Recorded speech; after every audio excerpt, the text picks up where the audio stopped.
Salem's Lot was one of the first Stephen King movies I ever heard about.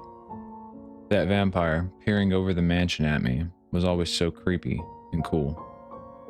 The book itself, however, was referred to like legend between my family members. I tried to read it as a teenager, but lost interest. I was too busy with other things, video games, girls.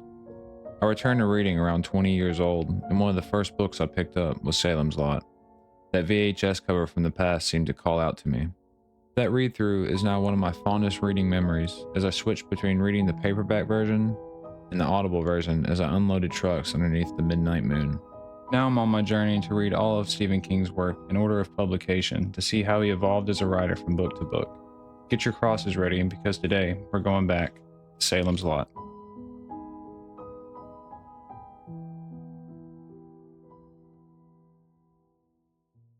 In episode 1, I told you how the success of Carrie had changed King's life.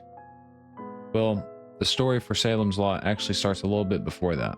Before King had even written Carrie, he wrote a short story called Jerusalem's Lot. It takes place in the 1850s and serves as a sort of loose prequel to Salem's Lot. We'll talk about it more when we get to Night Shift, which is where it's published, along with some of his other short stories. Salem's Lot is a result of his wife, Tabitha, asking him what if Dracula came to Maine. While it was written after Carrie, it was before it was published, so he was still struggling to pay bills and working as a teacher at Hamden Academy. That being said, you can definitely tell that King's confidence was much higher after completing Carrie. He leans more into his peculiar style of writing and turns the scares way up. If Carrie was a puddle in the King's depth, then Salem's Lot is a surprise waist-deep drop-off right past the shore. The opening takes place sometime in the near future from our main story. It foreshadows the man and the boy that everyone thinks is father and son. We'll later find out who these people are. The two travel the coast together, occasionally referring to a town called Salem's Lot as if it were an omen.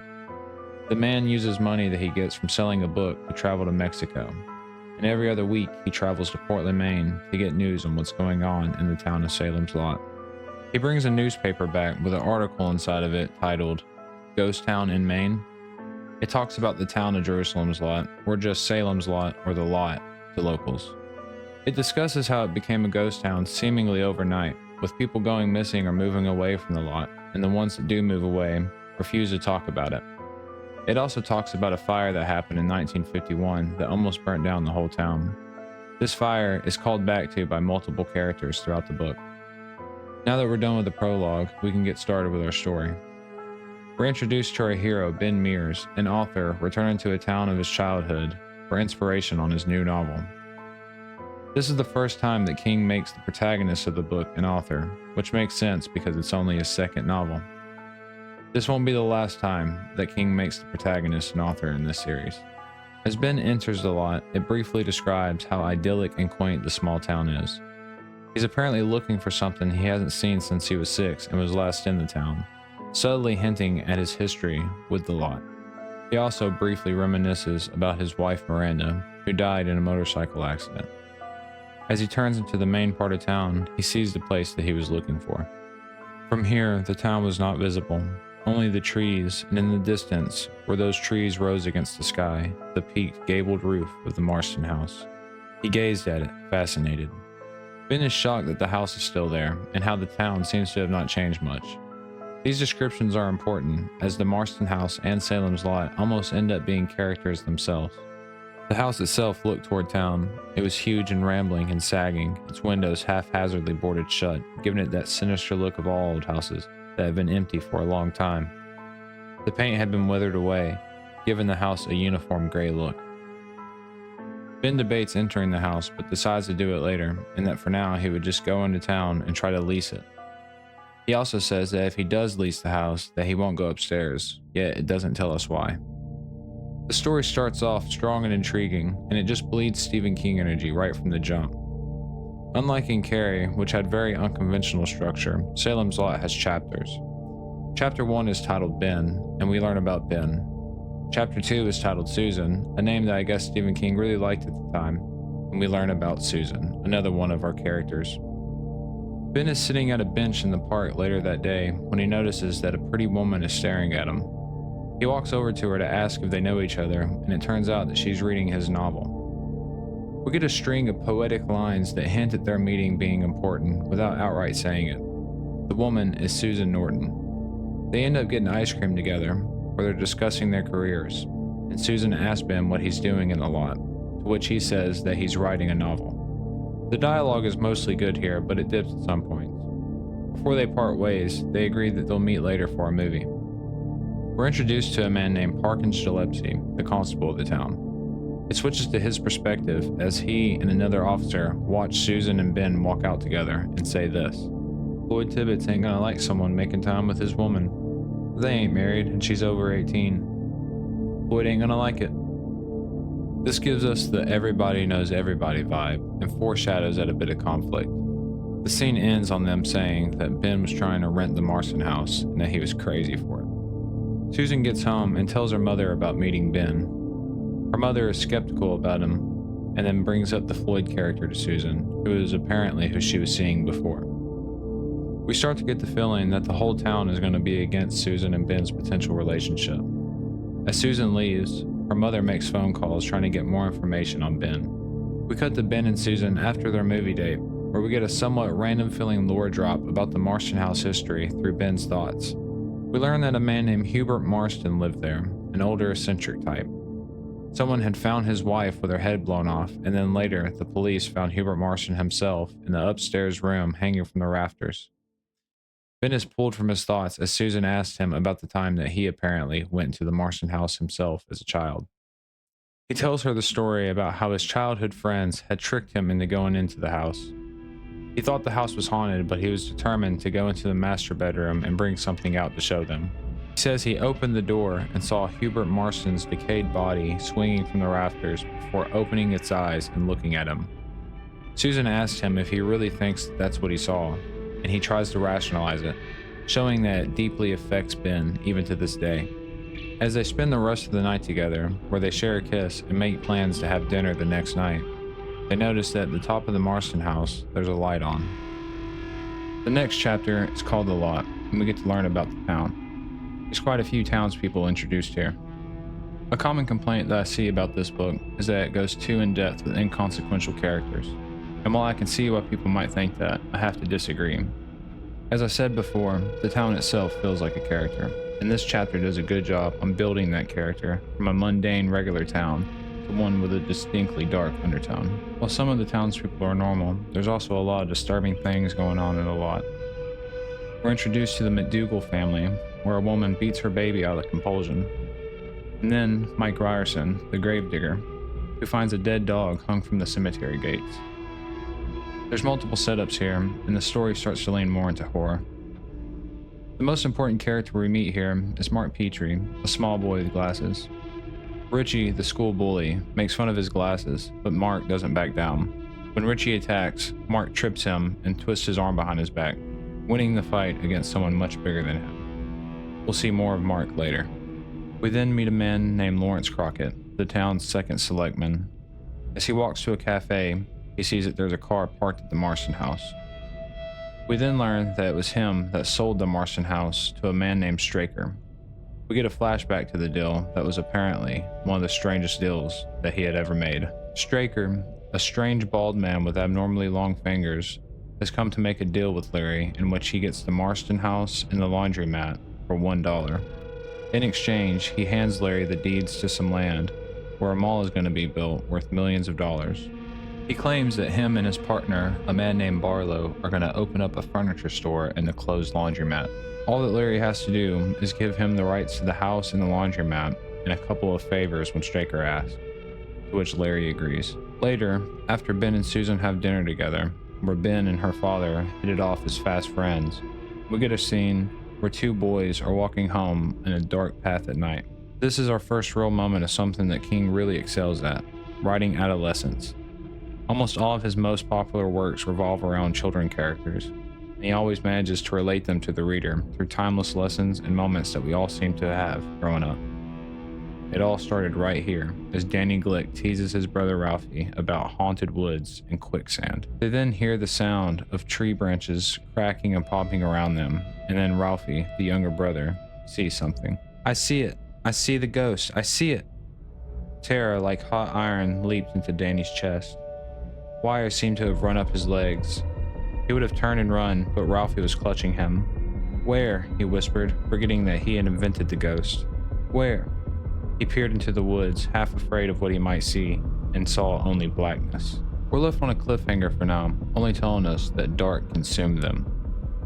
Later, at the graveyard across town, we get a peek into the evil that seems to be lurking in Salem's Lot. In Harmony Hill Cemetery, a dark figure stood meditatively inside the gate, waiting for the turn of time. When he spoke, the voice was soft and cultured. "Oh, my father, favor me now, Lord of Flies, favor me now. Now I bring you spoiled meat and reeking flesh. I have made sacrifice for your favor. With my left hand I bring it. Make a sign for me on this ground. Consecrated in your name, I wait for a sign to begin your work." The voice died away. A wind had sprung up, gentle, bringing with it the sigh and whisper of leafy branches and grasses and a whiff of carrion from the dump up the road. There was no sound but that brought on the breeze. The figure stood silent and thoughtful for a time. Then it stooped and stood with the figure of a child in his arms.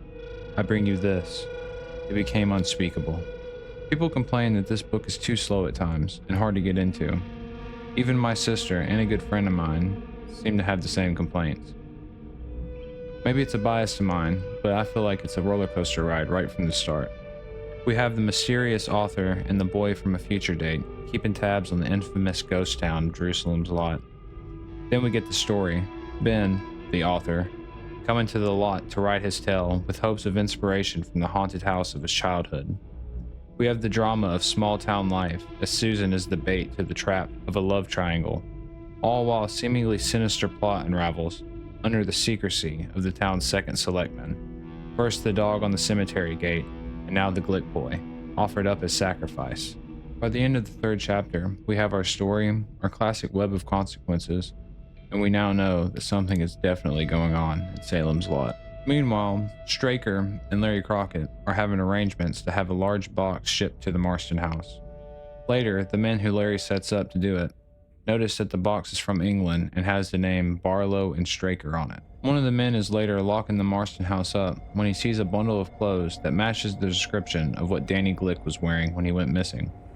He hears a noise behind him and runs out of the building, and they leave. Later, he's telling Larry Crockett about it, and Larry convinces him, along with some blackmail, to keep it to himself. Constable Parkins Gillespie visits Ben then, seemingly suspecting him of being involved with the disappearance of the Glick boy. Ben, telling him that he was with Susan that night, asks him to leave. Parkins then goes to visit Straker, where Straker tells him that him and Barlow met each other in England and have been working with each other for a long time. As Parkins leaves, Straker is clearly uneasy about his suspicions. That night, we learn through a series of medical logs that Danny Glick has passed away in the hospital. The funeral of Danny Glick is presented with a poem of autumn, where two characters are present for the first, but not last time. Mark Petrie and Father Callahan, a drunk priest. Tony Glick, Danny's father, throws himself on top of the casket, having a mental breakdown. Later, Mike Ryerson, the gravedigger, is going to bury Danny, but time seems to slip away from him.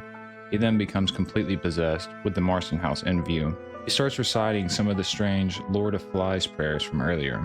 Mike then breaks into Danny's casket, and this is what he sees. Mike's breath clogged and stopped in his throat. The eyes were open, just as he known they'd be. Wide open and hardly glazed at all. They seemed to sparkle with hideous life in the last dying light of day. There was no death pallor in that face. The cheeks seemed rosy, almost juicy with vitality. Later that night, Mark Petrie is in his upstairs room at his house, grieving over the Glick boys as they were his friends. It jumps from Mark to Constable Parkins. He gets the info he is waiting on for Ben and Straker. He learns of Ben's wife Miranda dying in the accident and Straker's seemingly normal past. A school teacher named Matt Burke, a new friend of Ben's, runs into the gravedigger Mike at the bar. He looks pale and sickly. Mike can't recall what happened, only says he saw eyes and slept for days. Matt convinces Mike to come stay in his guest room later, and he sees 2 marks on Mike's neck. Matt thinks that Mike may be a vampire. As he's trying to think of something he can use in his defense, like a crucifix, he hears Mike in the other room saying, "Yes, come in." He then hears a child laughing, followed by the sound of someone's blood being sucked. It cuts to Ben then as he wakes from a phone call from Matt. Matt tells him to hurry over immediately and asks him to bring a crucifix. Ben borrows one and heads over. Matt is there waiting as Ben arrives, trying to put all the dots together. Mike had told him about seeing the dead dog on the gate and then seeing Danny just before becoming ill. He thinks that Mike may be dead. Together, armed with the crucifix, they go into Mike's room. Mike is in fact dead when they enter the room, with the teeth marks on his neck missing. They both agree that disappearing teeth marks is another sign of a vampire. They call Constable Parkins and a doctor named Jimmy Cody to come check it out. When Parkins arrives, he notes that the screen from the window is laying in the yard outside, yet the room is upstairs. Later the next morning, Ben goes to his car where he's attacked by Susan's ex-boyfriend, Floyd Tibbetts. Ben will recall later that Floyd is dressed with a hat, sunglasses, gloves, and a coat. It then goes to Susan as her and her mother are arguing. Her mother tells her that the people of the town think that Ben is somehow connected to the strange things happening in the lot. She then tells Susan how Ben's wife Miranda had died in the motorcycle accident, and she suspects that Ben was drunk the night that it happened. Susan tells her mother that she'll be moving out soon, and she scolds her for wanting Ben over Floyd. Susan then loses her temper and slaps her mother. Eva, Ben's landlord, calls Susan later and tells her that Floyd attacked Ben and that he's in the hospital. Ben wakes up later and tells Susan to ask Matt about what happened and to get Father Callahan. Matt fills Susan in on what happened with Mike and how they believe it could be connected to the Marston house. She tells him about how Ben had saw Hubert Marston's ghost as a child, to which Matt has his own stories to tell. He speaks of rumors how Hubert Marston may have been into the occult and child sacrifice. As they're discussing this, Matt hears someone in his guest room upstairs. He tells Susan to continue talking as if they didn't notice. As Matt creeps up the stairs and up to the guest bedroom doorway, he sees that it's slightly open. The basis of all human fears, a door slightly ajar. It's Mike in the room. His eyes glitter in the moonlight, silver rimmed with red. Matt thinks quick on his feet and takes back his invitation. "Get out of here," Matt croaked. "I revoke my invitation." Ryerson screamed, a high, ululating sound, full of hate and pain. He took 4 shambling steps backward. The backs of the knees struck the ledge of the open window, and Ryerson tottered past the edge of balance. "I will see you sleep like the dead, teacher." Matt has a heart attack, and Susan comes up to check on him. He tells her to call Dr. Cody. The next chapter is The Lot Part 3, which King gives us another full-scale view of the town's secrets and the more sinister evil that has come to the lot. The mortician that tries to scream as Mike rises from the dead, and the screams of the McDougal baby that was beaten by its mother earlier, being attacked and drained of its blood by Danny Glick in the night. The mother finds the dead and mangled body of her son in the corner later that night. She puts him in his high chair and force feeds him in a delusion. We get filled in on how the Glicks are holding up, which is not good. Tony Glick gets home and his wife is on the floor, looking pale and sickly. He tries to call the doctor, but she refuses. She then tells him about the dream she's had for the past few nights, to which Danny has visited her. Susan visits Ben again and discusses the vampire theory, which she believes is delusional. Ben tries to explain his thoughts rationally. The most compelling evidence he has is how the window screen had been ripped out from the outside with no marks from a ladder. Susan then admits that she thought she may have heard someone upstairs say, "I'll see you sleep like the dead, teacher." She then shows Ben a ring that she found next to the window that has Mike Ryerson's initials on it. Ben then brings up that how when Floyd attacked him, he had been wearing gloves, glasses, a hat, and a coat as if trying to avoid the sunlight. We then go to the jail where Floyd is being held. Parkins goes to check on him and finds that Floyd Tibbetts is dead. We then go to the morgue where the workers discover that 2 of the lockers are missing bodies. One of the bodies is Floyd Tibbetts and the other is a McDougal baby. There's a scene where a woman named Bonnie is having an affair with a young man named Corey, which has been happening since earlier in the book. Her husband Reggie comes home, catching them in the act. He holds a shotgun at Corey, even making him put the gun barrel in his mouth, but lets him go. He tells him that he has to leave the lot or he's going to find him and take care of him. As Corey is leaving on foot, a stranger comes up to him in the night and tells him that his name is Barlow, which we know is Straker's supposed business partner.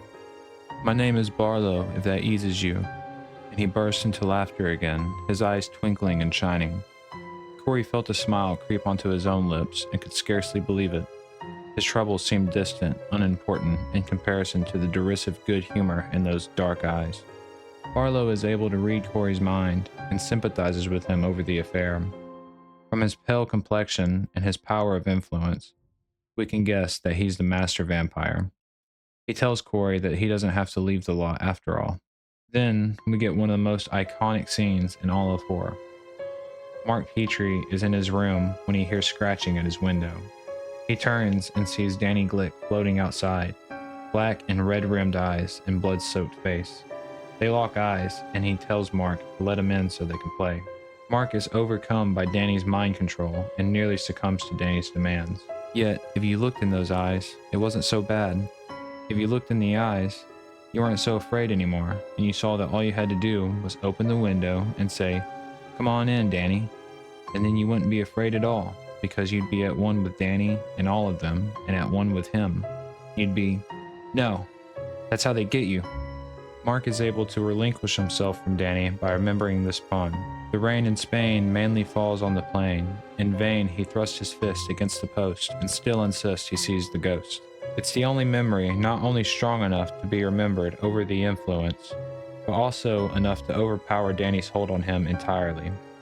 Mark looks at the table where his movie monster figures are on display and sees a crucifix on one of the gravestones. He tells Danny to come in, and Danny floats over to him, but Mark slams the crucifix into his face.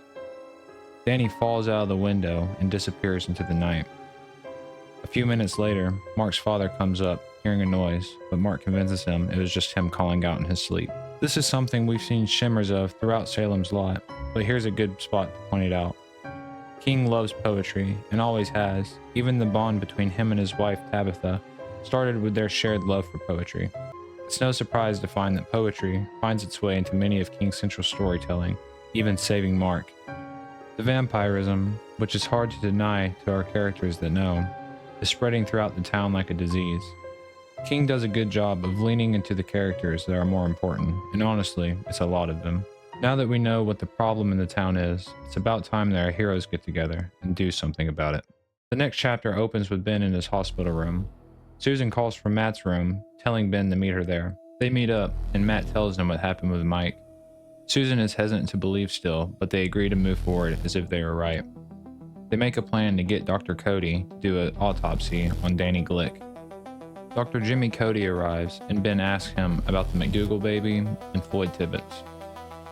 Jimmy tells them that someone appeared to have stolen the bodies from the morgue.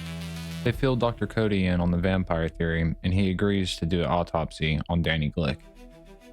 They then agree to get Father Callahan involved. The next day, Dr. Cody and Ben go to the Glick home, but no one answers the door. They talk to the neighbor, who tells them that Marjorie Glick had died that morning and that Tony Glick was in shock. Ben and Cody discuss how fast the vampirism is spreading through the town and how catastrophic this could end up getting. This raises the stakes considerably for the story, no pun intended. Meanwhile, Susan arms herself with a wooden stake and a crucifix. She drives close to the Marston house and walks through the woods towards it. As she sneaks up to the house, she spots Straker leaving in his car. Someone sneaks up behind her and places their hand on her shoulder, leaving us on a cliffhanger. We go back to Ben and Dr. Cody as they convince the mortician to let them watch over Marjorie Glick's body. They make makeshift crosses from some sticks that Cody brought. They do an impromptu blessing over them, and as they do this, Marjorie Glick's body begins to stir. She then hauntingly calls out for her son Danny. They finish the prayer just in time, and the crosses begin to glow with white light. Marjorie sits up then, her eyes black and red, skin pale, and the classic fangs jutting. She attacks them, throwing them around with inhuman strength. And then, incredibly, she threw him across the room. Jimmy crashed into the corner, knocking Maury Green's portable TV off its stand. She was on him in a flash, moving in a haunch, scrabbling run that was nearly spider-like. Ben caught a shadow-scrawled glimpse of her falling on top of him, ripping at his collar, and then the sideward predatory lunge of her head, the yawning of her jaws as she battened on him. Jimmy Cody screamed, the high, despairing scream of the utterly damned. She bites Jimmy Cody, but Ben pulls her off, holding his cross at her. She shouts this: "Even now one laughs. Even now your circle is smaller." She then dissipates through the air. It seems from the quote, along with the thoughts of being one with Danny and with him, meaning Barlow, from Mark earlier, that the vampires have a sort of hive mind.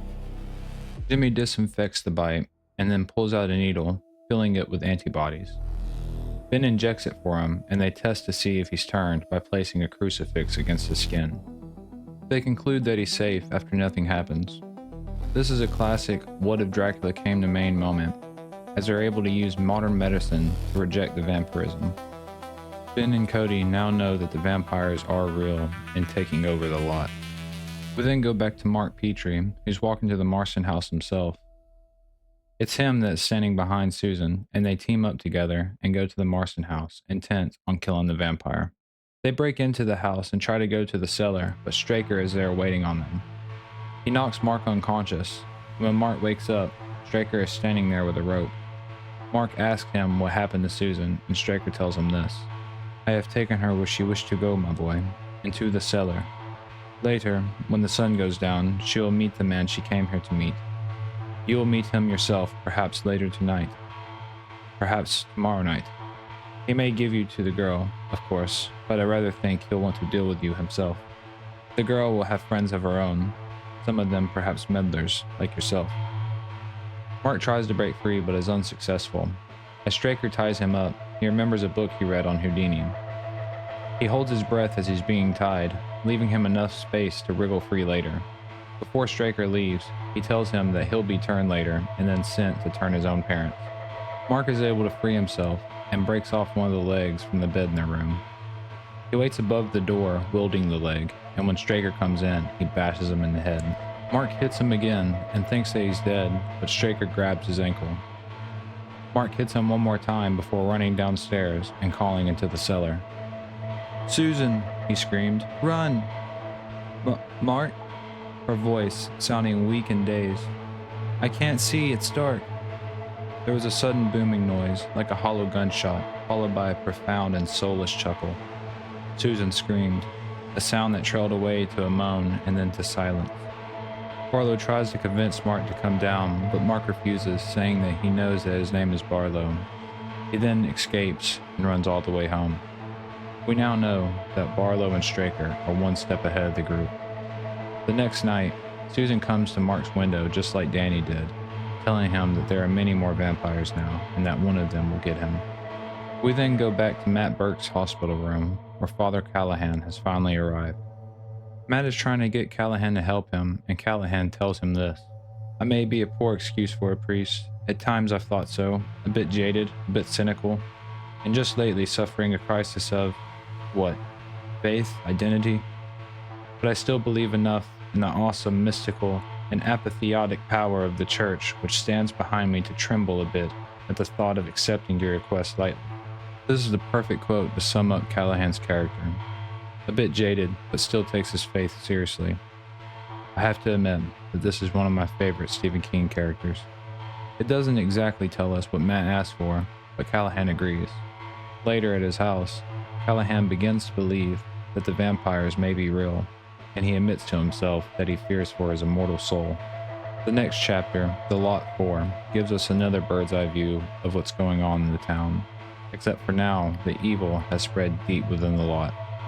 No one pronounced Jerusalem's lot dead on the morning of October 6th. No one knew it was. Like the bodies of previous days, it retained every semblance of life. Many of the town's inhabitants are turning now. It goes to Eva at the boarding house as she's looking for her love interest Weasel.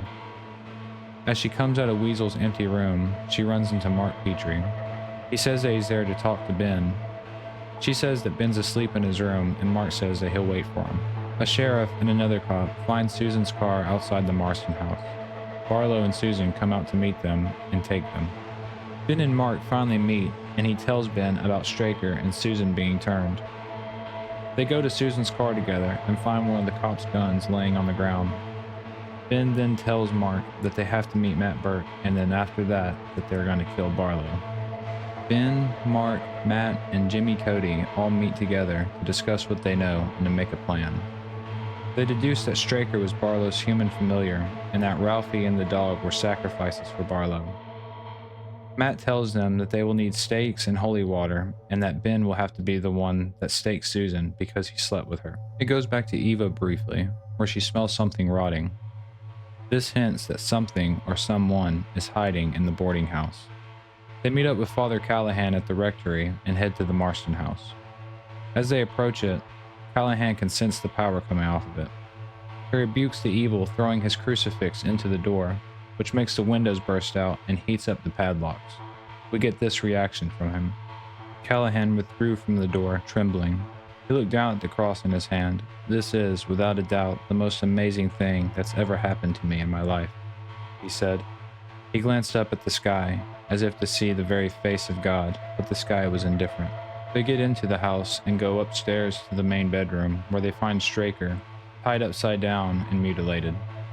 They then go to the cellar, where they find a note from Barlow. The note says that he left Susan there for them and that he's going after Mark's parents. He then says that they will all fail and questions Callahan's faith. They find Susan, and Ben, though he doesn't want to, stakes her to free her soul.